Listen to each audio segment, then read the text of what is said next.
something in the way of a WWE Network special rather than seeing Ric Flair coming out and doing what he's doing, making not only himself but his daughter look absolutely ridiculous, finding ways to win. If she was finding innovative ways to hold on to that Divas Women's Championship over the last 8 months, I would appreciate it more, but she's not finding anything innovative. This is far from innovative. If it's anything, it's way too original, and it's becoming very irritating to not only me, but wrestling fans. And wrestling fans, I have said, are some of the smartest people in the world, and because they are some of the smartest people in the world, they know what's going on. You can't kayfabe or cover up what's happening here. They realize that Charlotte is way too original, and if she wasn't so original, I think more wrestling fans would appreciate her more. That's why they're asking for people like Sasha Banks to be the WWE Women's Champion more so than what Charlotte is being asked to be champion right now. Obviously, 5-6 championships have been promised for Charlotte, probably even more over the next probably 5 to 6 months, which I hope isn't the direction. And if it happens more so in the next 5-6 years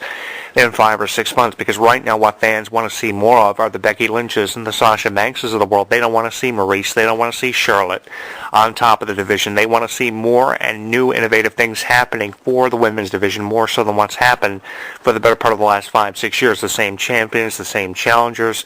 It's really ridiculous, and yeah, I know Natalya feels like it happens. It's deja vu from 5-6 years ago with Bret Hart coming out in her corner, obviously in support of her because that's his niece. That's to be expected. It was either going to be him or her father, Jim the Anvil Neidhart, which I didn't really expect to see because of just how Jim the Anvil Neidhart has stayed away from WWE for a number of years. After having interviewed him here on this show, I know how he feels about WWE. There's a lot of animosity between himself and WWE, so he's not coming back anytime soon. So obviously the other choice, the second choice, was to have her uncle Bret accompany her to ringside, and this would be perfect if this was the way it changed with Natalya winning the championship for the first time in years. This would send the division in an entirely different direction, and that would be perfect, having her promote the new talent initiative more so than what Charlotte's been doing, because Charlotte's been doing it. I was thinking about this morning before I came on air here. 8 months is how long Charlotte has been the women's champion, and that's long enough in my opinion. 4 months away from a whole year of her being the women's and divas champion collectively, and I think times have changed, and with how times have changed over the last 8 months with her victory over Nikki Bella, I think something needs to change in the way of a new champion being crowned, hopefully by Payback or Extreme Rules, and new challenges and new matches, new innovative things happening for the division, because when the same thing is often reiterated, obviously the wrestling fan becomes really frustrated and they want to see more out of the product. You know, I was a really big fan of this whole Divas Revolution when I first heard of it. I said, you know, finally times are changing in the women's division, and now the women's division is going to be taken far more seriously. They're getting away from being referred to as divas. They're getting away from the Divas Championship. They're bringing back the Women's Championship. If I would have known this was going to happen for the Divas division, if it was going to revolve back into the women's division after 15 years, I would have been more excited about it than what I ever was before, and I was really excited about it before, but now that I see that Charlotte is still hanging on as both the women's and divas champion, I see the same 3 or 4 challengers all the time for the championship. I say, you know, it's just like deja vu all over again, because the same thing is just happening over and over again, and you're hearing this from someone who was a huge fan of women's wrestling for years. I don't know if I'm so much of a fan of women's wrestling anymore, because we're seeing the same challenges, like I said, the same champions all the time, the same pathetic storylines often reiterated. Yeah, it seems like it's different with Ric Flair being involved with his daughter as much as what he has become involved, putting his hands on women that Charlotte is faced with as challenges for that championship. But I mean, it's the same stupid storylines from 4 or 5 years ago. If it wasn't Ric Flair and Charlotte, it would just be somebody else doing the same kind of thing for the division 4 or 5 years ago. I want to see different storylines, and I want to see far more creative and innovative things happening for this division, because until it happens for this division, then TNA's women's division and even the Ring of Honor women's division is going to have a decisive edge over the women's division in WWE. You know, this is the first time that WWE's women's division actually can be taken far more seriously and provide direct competition to TNA's women's division and even the Ring of Honor women's divisions from every wrestling promotion all over the world. This is the first time in years we're taking it far more seriously, and this is what's happening with the same challengers and the same champions often being reiterated. It feels like deja vu for me, and it probably feels like deja vu for a lot of wrestling fans out there, who I can't blame for feeling the way that they do do, because it seems like the same thing is happening and happening way too often. If there were different storylines, different challengers, and more creative storylines and innovative things happening, I think there would be more room for putting over this division. But like everything else, there's always room for improvement. You're never going to get everything perfectly for a new era, a new generation, in the way of it being referred to as the women's division, the champion of Charlotte, and the challengers that Charlotte has been faced with ever since becoming champion at WrestleMania 32 in the fall of the biggest event of the year. I mean, you couldn't have picked a perfect time, a more perfect time to change the direction of what was the Divas division into what now is the women's division. I think that was perfectly done, how Lita came out and introduced the new women's championship, a former women's champion in her own right of the past generation. And I think that you're just messing a lot of things up. The perfect opportunity is obviously in front of you with this new women's division, this new women's championship. Make the most of it and stop screwing everything up. The biggest thing that you have to do first is get your champion away from Ric Flair. Once that happens for her, I think more promising things will happen for her. I think more journalists will find time in putting her over in their columns, in their video blogs on YouTube. The YouTubers out there will find more time in giving Charlotte the benefit of the doubt, which I have chosen to do more times than enough on this show, but more times than enough with how many times I've put over Charlotte. I also have found time in throwing a fair share of criticism her way for just how much she is like her father and how much I am irritated by the fact that she's like her father more and more as the weeks go by and the months passes. It's getting worse. It's not getting better for Charlotte, and that's the biggest concern that I have about everything happening for her. And now with her match with Natalya coming up at Payback and obviously probably progressing into Extreme Rules, I wouldn't be surprised if we saw an ultimate submission match between Charlotte and Natalya, the greatest battle in the division that we've seen in probably 5 or 6 years, of how submission specialists are going up against each other for that championship. One of the greatest battles I've seen in the last 5 or 6 years, and I'm hoping something promising will happen for that with this whole setup, and hopefully send Charlotte in a different direction than what she's been headed in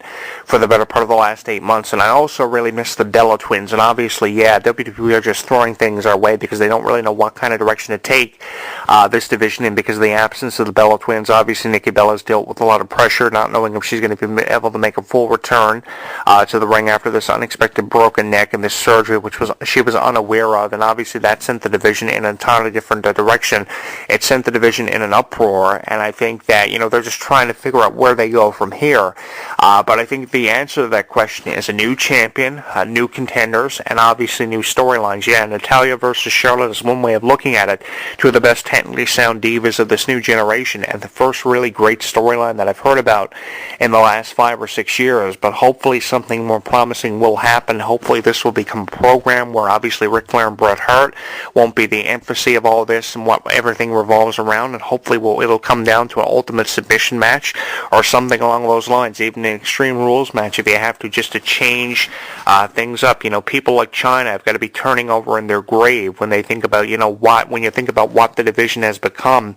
Obviously, yeah, it has a lot of promise affiliated with it, but as long as things like Charlotte always being champion, finding ways of holding on to that title because of her father, staying very close and tight with her father, continue to happen, obviously there's more room for criticizing a division that at one time I thought had so much promise, but because of Charlotte, I'm not so sure if that same amount of promise can be affiliated that I once had with this division can be continued within this generation, because really, I think more wrestling fans are being disappointed, coming away from all this disappointed, than they are actually happy with what's happening for someone like Charlotte, and I can't blame you for feeling that way if that's the response that you have for everything happening, like Charlotte being champion, always finding ways of retaining that title, and the same 4 or 5 champions and contenders always happening for Charlotte, with Ric Flair always finding ways to get involved and putting his hands on women the way that he has been. If anything, they're making Ric Flair look like a pervert and nothing more, and I really do apologize for having said that about how Ric Flair seems to be looking like a pervert more as the weeks go by, but I think more wrestling fans, if you found this video review on YouTube, would find time in agreeing with me with how I feel about how they're making Ric Flair look like a pervert when it doesn't really need to be happening, and more promising things could be happening for Charlotte if only she would get away from her father, the 16-time world champion, the 2-time Hall of Famer, the rider of Space Mountain, the ruler of Space Mountain, if you would. Things can happen for Charlotte, but what it comes down to is she really needs to get away from her father, and nothing will happen for her in the way of a promising future until that happens. And that's really what it comes down to at the end of the day. By the time the dust has settled and the smoke is cleared, ladies and gentlemen, that's the only thing really that needs to happen for Charlotte. She needs to get away from her father. Ric Flair needs to back off, realize his 3 decades of wrestling has long surpassed him. He's a 2-time Hall of Famer, and things just don't need to be happening the way that they are for Charlotte. Why they are, it's beyond me why. But I like to believe there still is a promising future for someone like Charlotte, and I hope that you still feel the same way about Charlotte having a promising future. But what really needs to happen here is she needs to get away from her father, Ric Flair, and I think I can get away with having said that. I'm your host, Jonathan Clarke. If you've got a thought, you can give it to me in the comments of this video blog on my YouTube channel, which you can subscribe to at youtube.com/JonathanClarke22. You can follow me on Twitter. If you've got a thought, you can tweet it to me at JonathanClarke1, and on Facebook and Google+. It's all happening at HEW Entertainment. I'm your host, Jonathan Clarke, saying way woo original. If you would go back to about 3 or 4 months ago to one of my first video blogs ever on Charlotte, and I will talk to you again next week. Like what you hear? Tell us on Facebook, Twitter, and YouTube.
Don't go anywhere. HEW Entertainment Radio will return with the latest news, music, interviews, discussion, and Jonathan Clarke next. When something takes place in the world of professional wrestling, you know where to go. WrestleZone.com. WrestleZone.com. Covering all the latest breaking news daily. Interactive forums where you can chat with thousands of other wrestling fans. Exclusive editorials and audio features by some of today's top wrestling superstars. Exclusive video content, weekly polls, live play-by-play coverage of every WWE and TNA pay-per-view. And now, featuring WrestleZone Radio, live with news, in-depth discussions, debates, and interviews with wrestling's top stars, past and present. When you think wrestling, think WrestleZone. WrestleZone.com.